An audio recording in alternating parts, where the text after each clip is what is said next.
නිවන්තගේ 12 Gen Gaming Build එක.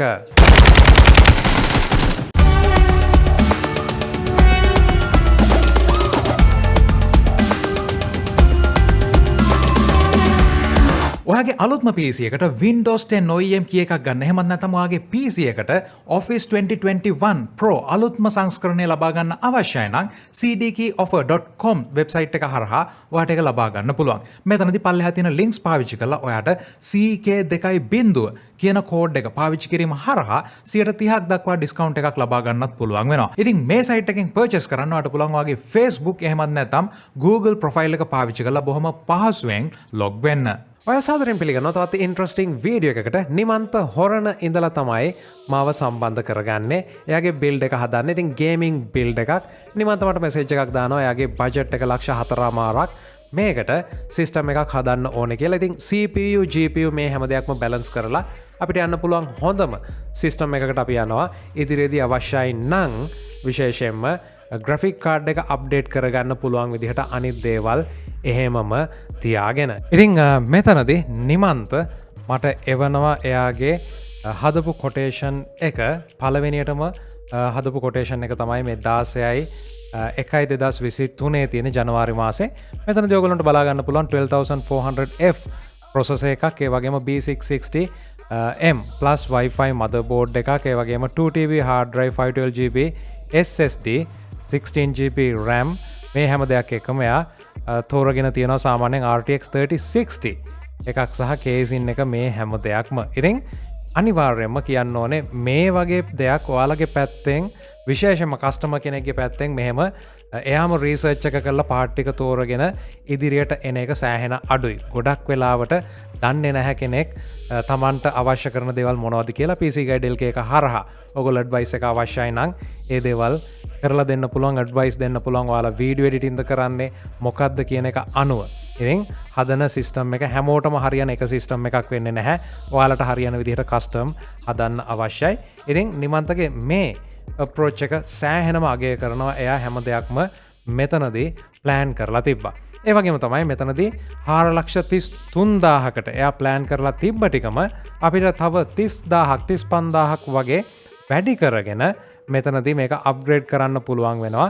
එතනදී අපි විශේෂයෙන්ම Aircooled එකකුත් ඇඩ් කරගෙන 3060 Ti කාඩ් එකකට performance වැඩි කාඩ් එකකට ගේමිං වලදී ගිහින් තියෙනවා. ඉතින් මේ හැම දෙයක් එක්කම ඔන්න සිස්ටම් එක මේ විදිහට බැලන්ස් කරගන්න පුළුවන් වුණා. නිමන්තට අවශ්‍ය කරන performance ගන්න එයා කරලා තිබ්බ homework එක සෑහෙනම හොඳයි. එයාට දේවල් ටික කිව්වට පස්සේ components ටික කිව්වට පස්සේ එයාත් මේවල performance බලලා YouTube එකේ ඒ හැම දෙයක්ම කතා කරලා තමයි අපි මේ parts ටික තෝරගත්තේ. ඉතින් අපේ components විදිහට ගත්තොත් මෙතනදී CPU එක වෙන්නේ Intel 12 Gen i5 12400F CPU එක.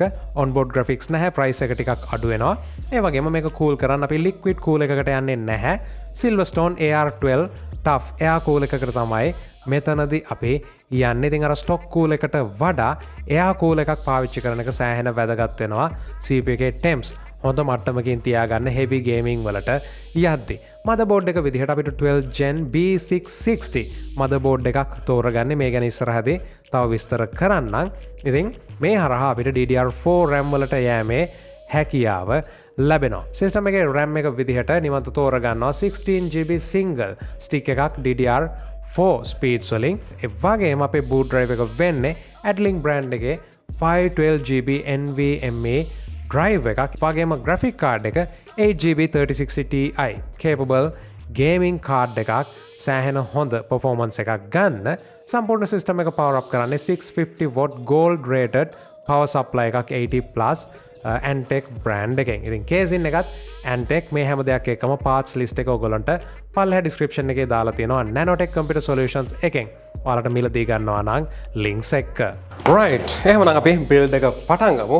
TUF B660 motherboard එකත් එක්ක අපිට තියෙනවා අපේ 12 Gen CPU එක. ඉතින් මෙතනදී කියන්න ඕනේ 12 Gen වලට තමයි 600 series chipset එක ආවේ. මේ 600 series එකත් එක්ක 13 Gen processor එකක් compatible වෙනවා අපේ LGA 1700 socket එකේම තියෙන නිසා ඒ වුණාට BIOS update එකක් කරන්න වෙනවා 13 gen එකකට ගියොත් තාමත් Intel සමාගම මේ budget range එකේ motherboards out කරලා නැහැ 13 gen වලට. ඉතින් අපි motherboard එකම අපිට තියෙනවා Wi-Fi antenna එක. ඉතින් Wi-Fi motherboard එකකදී Wi-Fi antenna එක අපිට පාවිච්චි කරන්න පුළුවන්. හැබැයි gaming වලට ඔයා මේ system එක පාවිච්චි කරනවා නම් wired connection එක තමයි වේගවත්ම connection එක වෙන්නේ. ඉතින් Wi-Fi කියලා කියන්නේ තව එක option එකක් විතරයි motherboard එකක. ඒ නිසා අනිවාර්යයෙන්ම motherboard තෝරගද්දී Wi-Fi තියෙන motherboard එකක් කියලා වෙනම වියදම් කරන එක ලොකු තේරුමක් නැහැ. මොකද desktop එකක් අපි පාවිච්චි කරන්නේ බර වැඩ කරගන්න සහ ගේමින් ඒ වගේම අප්ලෝඩින් මේ දේවල් වලට වයර්ලස් ලින්ක් එකකට වඩා වයර්ඩ් කනෙක්ෂන් එකක් හොඳටම හොඳයි. ඔයාට Wi-Fi ගන්න ඕන නම් ඒකට ඩොන්ගල් එකක් පාවිච්චි කරන්න පුළුවන් බොහොම ලේසියෙන්ම. motherboard එකත් එක්ක අපිට එනවා stickers pack එකක්. ඉතින් විශේෂයෙන්ම BIOS battery එකට CMOS battery එකට අපිට අලවන්න stickers ටිකක් එනවා. case in එකට stickers එනවා. මේ දේවල් එනවා. ඒත් එක්කම අපිට driver DVD එක එනවා. ඉතින් විශේෂයෙන්ම මේ වෙනකොට අපි build කරන computers වල අපිට DVD drives නැහැ. ඒත් එක්කම up to date drivers අපිට web එකෙන් ඉක්මනට download කරගැනීමේ හැකියාව තියෙනවා. ඒත් එක්කම අපිට SATA cables ඒ වගේම screws එනවා අපේ M.2 drives fix කරගන්න motherboard එකත් එක්ක. right එහෙනම් අපි අපේ CPU එක install කරගමු. ඉතින් CPU එක LGA 12400F CPU එක අපිට තියෙන Intel. ඉතින් මෙතනදී 12400F කියවම මේක අපිට නැහැ E-cores විදිහට efficiency cores නැහැ. P-cores විතරයි තියෙන්නේ 12 gen එකේ.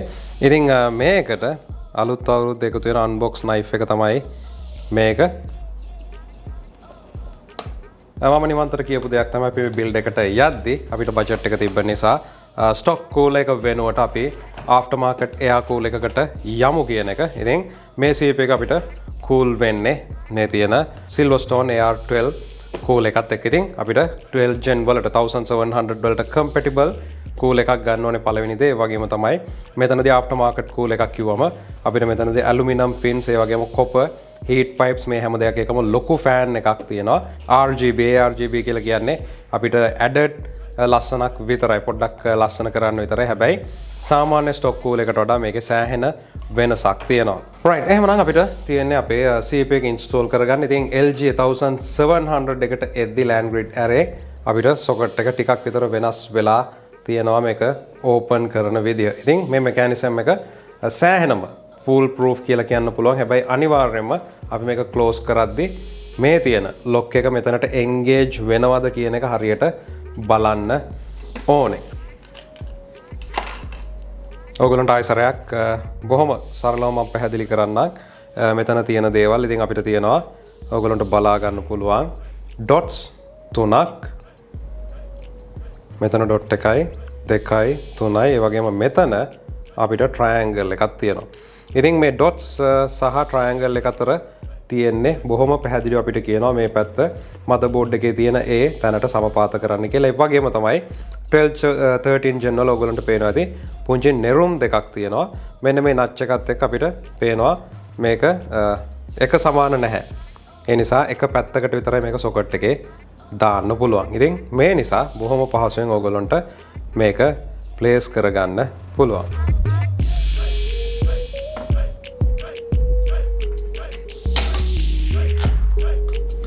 ඊළඟට අපි අපේ M.2 drive එක දාගමු.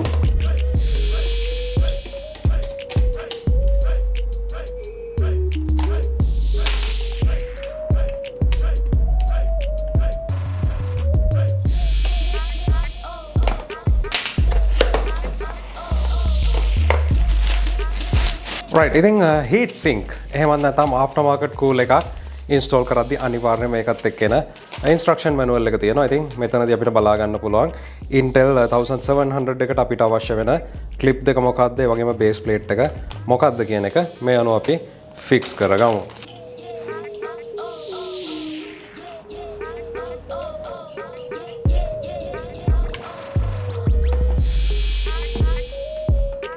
heat sink එක install කරද්දී අනිවාර්යයෙන්ම aftermarket heat sink solution එකක් නම් එන්නේ මේ තියෙන cover එක ගැන සැලකිලිමත් වෙන්න. සමහර ඒවල ප්ලාස්ටික් cover එකක් එන්නේ. ඒක අයින් කරන්නේ නැතුව දාන්න බෑ. හැබැයි මේ වගේ coolers සහ සමහර liquid coolers වල මෙන්න මේ විදිහේ පොලිතීන් ආවරණයක් එන්නේ. ඉතින් මේක අනිවාර්යෙන් ගලවන්න ඕනේ build එක කරලා. temps වැඩි නම් අනිවාර්යෙන්ම ඔයා මේක බලන්නේ නැතුව fix කරලා තියෙන්න පුළුවන්. ඉතින් මේක අනිවාර්යෙන්ම ගලවන්න මතක තියාගන්න.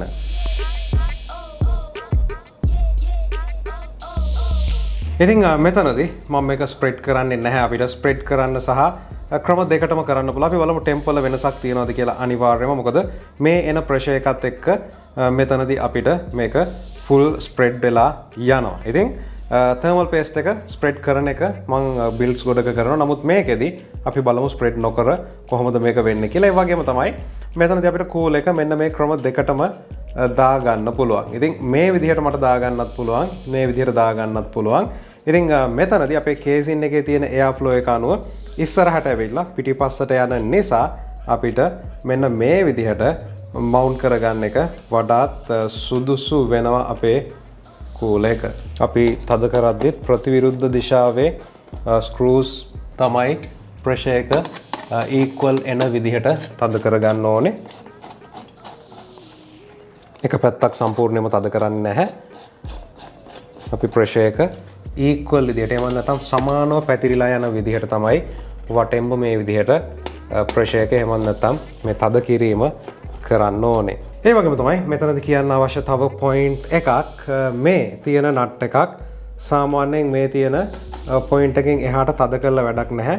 පහසුවෙන් මේක මේ විදිහට තද වෙනවා නම් එතනින් එහාට යන්න අවශ්‍ය නැහැ. මොකද මේවා ඩිසයින් කරලා තියෙන්නේ CPU එකට අවශ්‍ය කරන ප්‍රෙෂර් පොයින්ට්ස් වලට හරියන විදිහට. ඉතින් මම මේක මීට වඩා එන ෆෝස් එකක් දාලා එන හයියෙන් මේක තද කරා කියලා වැඩක් නැහැ. එතනින් එහාට සිද්ධ වෙන්නේ threads ටික කැඩිලා යන එක විතරයි. ඒ නිසා අනිවාර්යයෙන්ම මතක තියාගන්න after market cool එකක්, liquid cool එකක් ඒ බොහොම පහසුවෙන් ගිහිලා නතර වෙන තැන වෙනකන් තමයි මේ විදිහට තද කරගන්න අවශ්‍ය වෙන්නේ. ඒ වෙනකොට මේක සම්පූර්ණයෙන්ම මෙතනට අවශ්‍ය කරන ප්‍රෙෂර් එකට ෆික්ස් වෙලා තියෙන්නේ.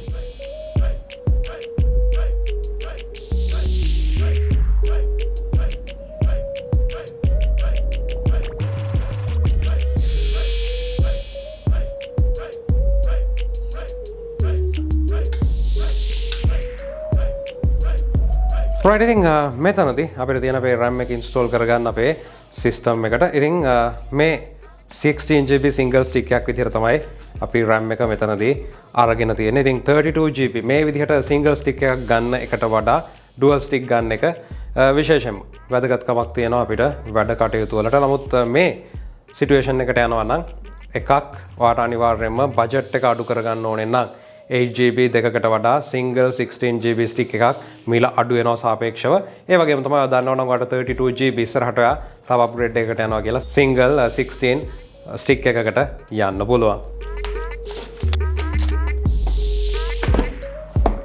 මේ විදිහට build එක අපි සිද්ධ කරගන්නවා. ඉතින් BIOS update කරලා ඒත් එකම OS එක මේ හැම දෙයක්ම දාන process එක වගේම graphic cards මේ දේවල් install කරන process එක මම මෙතනින් අයින් කරා. වීඩියෝ එකේදී ඊට වඩා වැදගත් දේවල් ටිකක් discuss වෙන නිසා.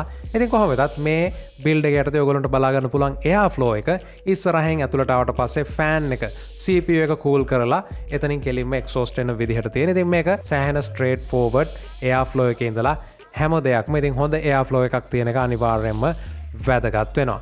මේ තියෙන්නේ නිමන්ත ගෙදර එයාගේ setup එක තියාගෙන තියෙන විදිහ බොහොම basic හැබැයි interesting setup එකක්. monitor එක 2560 1440 resolution එකක්. ඉතින් බලමු අපි කොහොමද gaming performance කියලා. game එකක් විදිහට පළවෙනියටම අපි බලන්නේ PUBG PC game එක. මෙතනදී PUBG PC game එක 2560 1440 යටතේ in-game FPS cap එක unlimited දාලා ඔයගොල්ලන්ට බලා ගන්න පුළුවන් ඉතුරු settings ටික කොහොමද යන්නේ කියලා.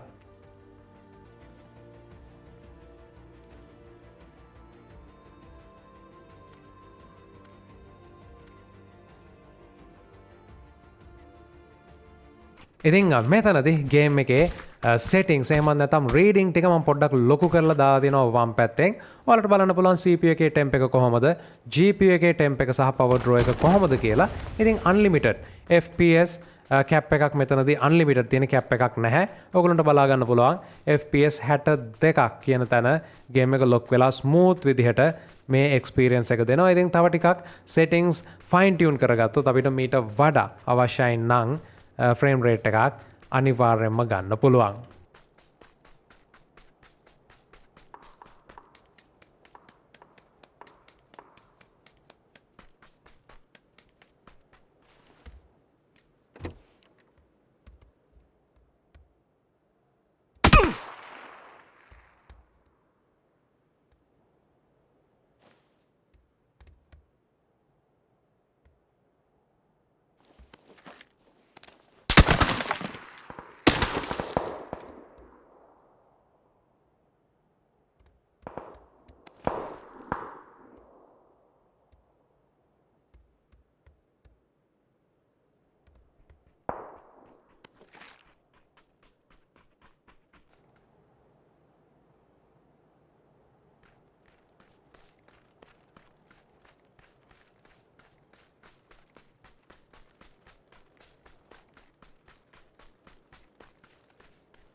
Call of Duty WarZone 2 තමයි ඊළඟ ගේම් එක. ඉතින් ඔයගලන්ට බලා ගන්න පුළුවන් මෙතනදිත් settings මොනවද කියලා. resolution එක 2560යි 1440 එක අනිවාර්යයෙන්ම මතක තියාගන්න. මේ system එක 1080p වලින් නම් සෑහෙන හොඳට play කරන්න පුළුවන්. මේ තියෙන resolution එකත් එක්කත් අපිට සෑහෙන හොඳ performance එකක් අනිවාර්යයෙන්ම ගන්න පුළුවන්. ඉතින් මේ තියෙන්නේ game play එක කොහොමද කියලා.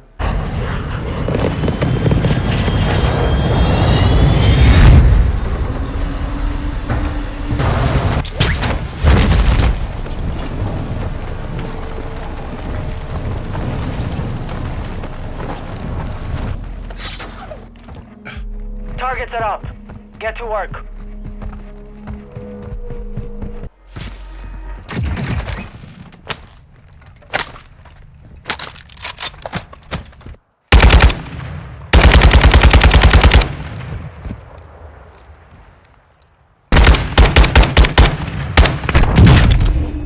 ඉතින් මේ setup එකත් එක්ක නිමන්තට අනිවාර්යයෙන්ම ඉස්සරහට graphic card එක upgrade කරගන්න පුළුවන්. එයාගේ setup එක upgrade කරන්න අවශ්‍යයි නම් මේ අවුරුද්දේ අන්තිමට වගේ 40, 80, 40, 70 වගේ කාඩ් එකකට උනත් බොහොම පහසුවෙන් යන්න පුළුවන්. ඉතින් මේ වීඩියෝ එක ගැන ඔයාගේ අදහස් අනිවාර්යයෙන්ම පල්ලා comment section එකේ දාන්න. subscribe කරලා නැත්නම් subscribe කරන්න.